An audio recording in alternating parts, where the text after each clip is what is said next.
আমাদের সমাজে যুবক যুবতীদের একটা বড় অংশ আজ তথাকথিত ভাবালুতা এবং অবৈধ সম্পর্ক বা প্রেম ভালোবাসায় হাবুডুবু খাচ্ছেন।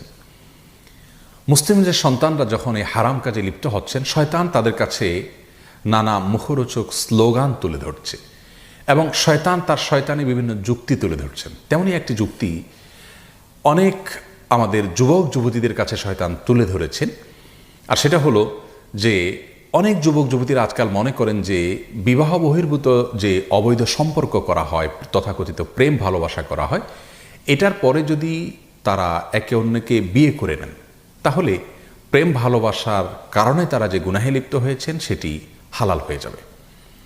মূলত এটি শয়তানি একটি ধোঁকা এবং প্রতারণা।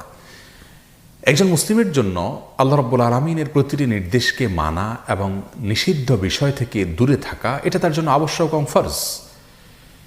বিবাহের আগে নারী পুরুষের সম্পর্ক সেটা যে পর্যায়ে গড়াক না কেন, এটাকে ইসলামী শরিয়া সম্পূর্ণরূপে হারাম করেছে। এই জন্য আল্লাহ রাব্বুল আলামিন বলেছেন, লা তাকরাবুজ জিনা, তোমরা জিনার কাছেও যেও না। অতএব বিবাহের আগে যদি কোনো ছেলে কোনো মেয়ের সাথে হারাম কোনো রিলেশনশিপে জড়িত হয়, কোনো রিলেশনশিপ তৈরি করে, কোনো সম্পর্ক তাদের মধ্যে তৈরি হয়, এমনকি শুধু যদি কথাবার্তা এবং ছোঁয়া ধরা, একান্তে সময় কাটানো এগুলো হয়, সেগুলোও হারাম। কারণ রাসূল করিম সাল্লাল্লাহু আলাইহি ওয়াসাল্লাম বলেছেন, লা ইয়াখলুওয়ান্না রাজুলুন বিইমরাতিন, কোনো পুরুষ একাকী কোনো নারীর সঙ্গে নির্জনে সময় কাটাবে না, এটা জায়েজ নেই যদি তারা গায়রে মাহরাম হন। এবং নির্জনে যখন তারা একাকী কথা বলবে সেক্ষেত্রে তাদের মধ্যে বাজে কথার আদান প্রদান হবে, ভালো কথা বললেও সেখানে চিন্তার ক্ষেত্রে মনের জেনাটা তাদের মধ্যে অবশ্যই হবে এবং আরও নানাবিধ গুনাহের দিক তাদের রয়েছে। তো এইসব বিষয়গুলো যেহেতু আছে, অতএব বিবাহের আগে এ ধরনের সম্পর্ক স্থাপন করা সম্পূর্ণরূপে নিষিদ্ধ এবং গুনাহের কাজ। এগুলো জিনা। রাসূল আকরাম সাল্লাল্লাহু আলাইহি ওয়াসাল্লাম বলেছেন, জিনাল আইনি আন নাজর, চোখ দিয়ে দেখা এটা হলো চোখের জেনা। অজেনাল ইয়াদি আল বাতশু, হাতের জেনা হলো হাত দিয়ে ধরা। এবং প্রত্যেকটি অঙ্গের জেনা আছে, যার কারণে বিয়ের আগে যারা সমস্ত জেনায় লিপ্ত হন তথাকথিত প্রেম ভালোবাসা বা ভাবালুতার নামে, তারা যদি পরবর্তীতে একে অন্যকে বিয়ে করেও নেন তাহলেও তাদের আগের গুনাহ অটোমেটিক মাফ হয়ে যাবে না, বরং আগের গুনাহ থেকে, অপরাধ থেকে আল্লাহ রাব্বুল আলামিনের কাছে তওবা করে লজ্জিত হয়ে ক্ষমা চেয়ে নিতে হবে, তারপরে সেটি মাফ হওয়ার আশা করা যেতে পারে। আল্লাহ রাব্বুল আলামিন শয়তানের যত ধোঁকা আছে, প্রতারণা আছে, শয়তানি যুক্তি আছে, সেগুলো থেকে আমাদেরকে হেফাজতে থাকার তৌফিক দান করুন।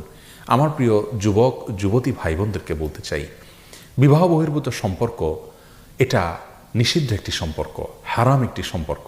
আল্লাহ রাব্বুল আলামিন হারামে আরাম রাখেন নেই। যারা এই সম্পর্কে পরবর্তীতে পরিণতিতে বিবাহ পর্যন্ত যান, বেশিরভাগ ক্ষেত্রে তাদের দাম্পত্য জীবনে সুখ শান্তিও হয় না, যদি হয়ও অনন্ত অসীমকালের জাহান্নাম তো অপেক্ষা করছে জেনার অপরাধের জন্য। যার কারণে আল্লাহ রাব্বুল আলামিনের নির্দেশ মেনে চলার ভিতরেই মঙ্গল এবং কল্যাণ নিহিত আছে। আমরা প্রতারণার হাত থেকে বাঁচতে হলে, অশান্তির হাত থেকে বেঁচে থাকতে হলে, সুখী দাম্পত্য জীবন পেতে চাইলে আমাদেরকে হালালের পথে হাঁটতে হবে। আমাদের পূর্বপুরুষগণ, আমাদের বাপদাদাগণ তাদের দাম্পত্য জীবনে আজকালকের যুবকদের চাইতে অনেক বেশি সুখী ছিলেন।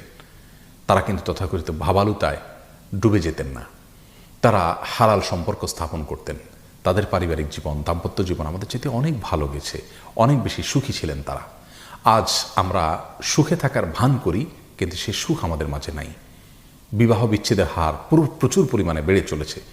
এই সবগুলোর মৌলিক যে সমস্ত কারণ রয়েছে তার মধ্যে থেকে একটি কারণ এটাও যে আমরা বিবাহ বহির্ভূত সম্পর্কের মাধ্যমে মূলত আল্লাহ রাব্বুল আলামিনকে অসন্তুষ্ট করে ফেলছি, আর আল্লাহকে অসন্তুষ্ট করে সেখানে কোনো শান্তি আমরা আশা করতে পারি না। এই জন্য আসুন বিবাহ বহির্ভূত সকল সম্পর্ককে আমরা না করি, আল্লাহর ভয়ে, ঈমান এবং তাকওয়ার উপরে অটল অবিচল থাকার স্বার্থে এ ধরনের সম্পর্ক থেকে নিজেকে দূরে রাখি। ইনশাআল্লাহ দুনিয়ার জীবন সুখময় হবে, আখিরাতে আল্লাহ রাব্বুল আলামিন এর সন্তুষ্টি আমরা অর্জন করতে পারবো। যে যুবক তার যৌবনকালকে আল্লাহর আনুগত্যের মধ্যে কাটায়, আল্লাহর আরশের নিচে ভিআইপি প্যান্ডেলে যারা ছায়া পাবেন তাদের মধ্য থেকে তিনি অন্তর্ভুক্ত হতে পারবেন। আল্লাহ তাআলা আমাদের যুবক ভাই বোনদেরকে সেরকম ঈমান এবং তাকওয়ার পাওয়ার দান করুন, যেন তারা এ ধরনের গুনাহের হাতছানি থেকে সরে আসতে পারেন, এগুলোকে ডিনাই করতে পারেন। আল্লাহ আমাদের সবাইকে হেফাজতে রাখুন। জাযাকুমুল্লাহ।